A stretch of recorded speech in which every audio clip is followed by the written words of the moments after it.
Let's go back in time, all the way to early Season 7. A meme build has existed in arena queues for a few years now, where tanks will build a whole bunch of movement speed and run around just being a nuisance. You'll still see the occasional move speed Kumbhakarna today, but the thought was that if you had a coordinated team, you could lock down the nuisance and kill them with their low amount of tankiness.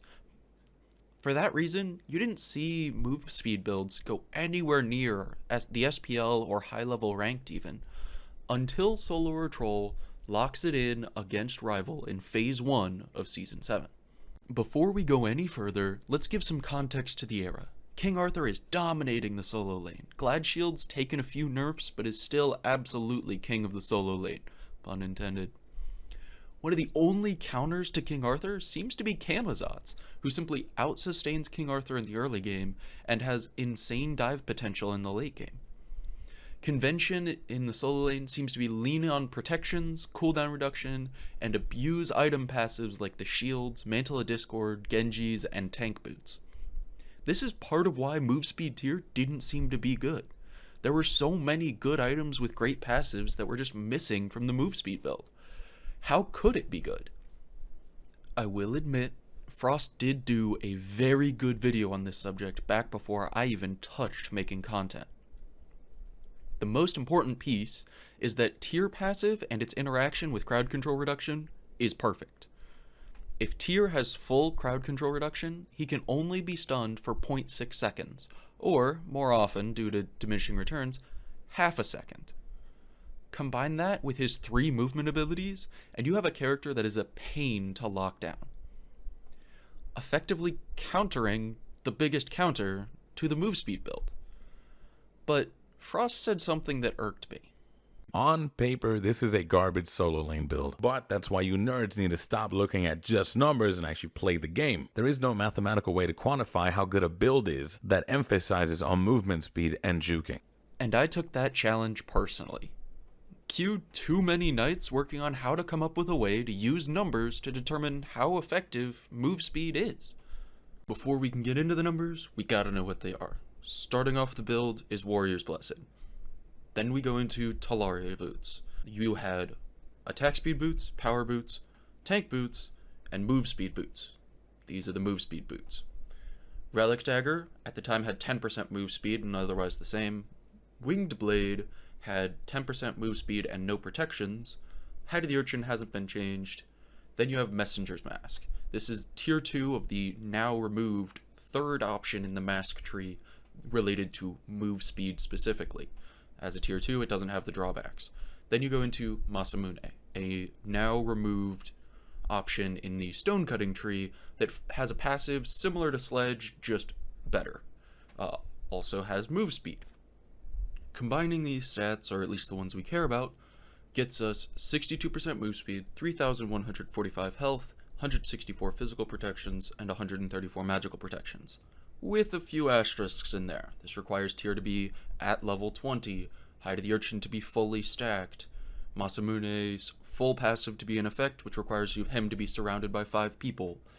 So there's some conditionals with how tanky this build can absolutely get, but let's see just how tanky it is at its best. In order to do that, we gotta come up with a build to compare it to. I did my best, and this is the meta build for the time that I decided to go with for tier. It has Warrior's Blessing, Power Boots, Glad Shield, which at the time gave health for landing abilities and was a little bit busted, to put it lightly, Ankylo, Genjis, Void Shield, which at this point had more prots, and Mantle of Discord. This gives us the following stats: 18% move speed, 2,295 health, 243 physical protections, 208 magical protections, and a nice get out of jail free card with Mantle's passive, as well as a decent chunk of power and some extra effective health from Glad Shield. Sorry for the interruption. If you're enjoying the video so far, please leave a like and feel free to subscribe. I really try to put out the best quality content every time, and you can always unsubscribe later. Anyway, back to the numbers. Putting first things first, let's talk about move speed. Smite doesn't give you all the move speed you're supposed to have. Move speed has diminishing returns that it ends up getting applied in 3 stages. In the first stage, you get all the move speed that you would think you would get. In the second stage, they only give you 80%, and then in the third stage, you only get half. This makes the following equation, which is a little annoying, but if you stick with me, Tyr has a base move speed of 375. If you pair that with the 62% move speed in his build, you should get 607.5, but what you actually get is 557. So despite building 44% more move speed than the average Tyr, he's only 26% faster, which is still a pretty noticeable difference from the rest of the field. Before we can talk about how tanky Tyr is with each build, we have to know how tanky he is with respect to the people that matter, which are the mid laner and the ADC. So starting with Poseidon, who was in this exact match I'm referencing, he had Mage's Blessing, Spear of Desolation, Cooldown Boots, Ethereal Staff, Coin, and Soul Reaper. Gives him 30% pen, 10 flat pen, 480 power, and 28.5% health, damage, assuming he hits all 4 of his abilities on the Tyr. Ullr had Transcendence, Attack Speed Boots, Brawlers, Jotuns, Titan's Bane, Heartseeker. This gives him 30% pen, up to 50 when on his first ability, 25 flat pen, 325 power, and 18.03% health damage, assuming he hits all 4 damaging abilities on Tyr. Now that we've got all the relevant builds in place, let's look at effective HP, aka how tanky is Tyr. On the tanky build, on the physical side, he's got 6,044 effective HP. On the move speed build, he has 5,944. On the magical side, the tanky build has 5,797, and the move speed build has 5,755. This means the tanky build's only 1.2% tankier and costs 1,800 more gold, or 4 more minutes of farming. That's nearly a full fire giant buff. Yes, I double checked my math. There's some important asterisks in here. The move speed build has Hide of the Urchin, the hardest item in the game to stack. It also has Masamune, which very, very infrequently will actually have its full passive. So that full sway from very, very tanky to next to no protections happens really quickly. So the move speed build's not actually going to be this tanky, but in full fairness, I think it's also going to look a lot more like what we'd expect when we start looking at how much damage abilities from each of the backline do to Tyr, and how much the percent health damage translates to. First up, Poseidon. I decided to compare everyone level 20 in full build because I have a day job and need to complete this before the heat death of the universe. I assumed that Tyr took the maximal damage rotation from Poseidon because I wanted to see how much it would do. This is the order of pre-proc the 2, put down the 3, auto, ult, auto, 1, auto. This can maximally produce 6 procs of the 2, every tick of the whirlpool, center of the ult, and the 1, all with full tide giving him 20% bonus damage, and 3 autos.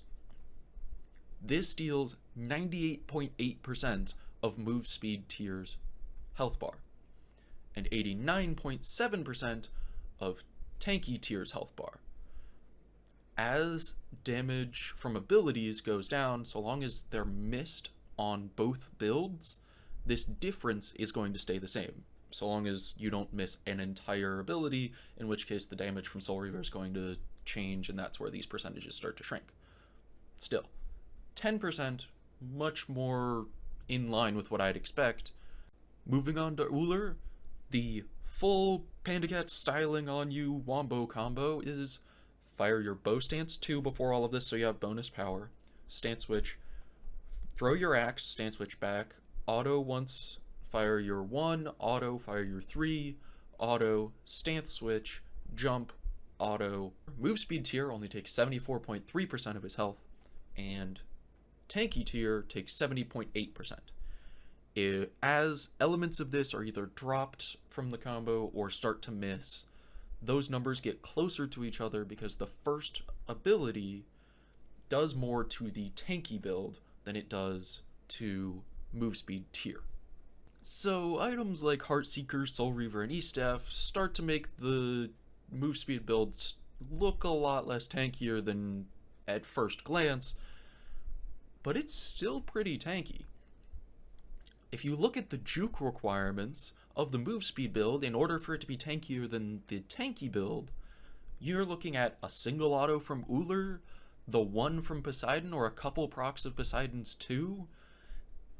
There's really not a world where I don't imagine a 26% faster tier not easily juking much more than that.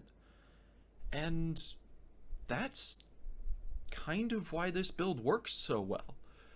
Even if you haven't stacked High to the Urchin, or you're not getting more than 1 or 2 procs of Masamune passive, you really can sidestep or juke a lot of different abilities that you wouldn't have been able to otherwise, and make yourself effectively significantly tankier. Ultimately, only you guys can really decide whether or not I rose to Frost's challenge of coming up with a metric to define how move speed makes you tankier. I will admit, he's right, you can't directly say move speed makes you tankier, but you can quantify the trade-off, and opportunity cost is the mother of decision making. Thank you guys so much for watching. A massive thank you to wordofthought.com for being my one-stop shop for all your mechanics in Smite. I cannot thank the other Frost enough for putting out a fantastic video about this build in the first place, and accidentally providing me with the fantastic challenge this video was. And of course, a huge thank you to you guys for hearing me dive into the analysis of and minutia of Smite that I absolutely love. See you guys next time.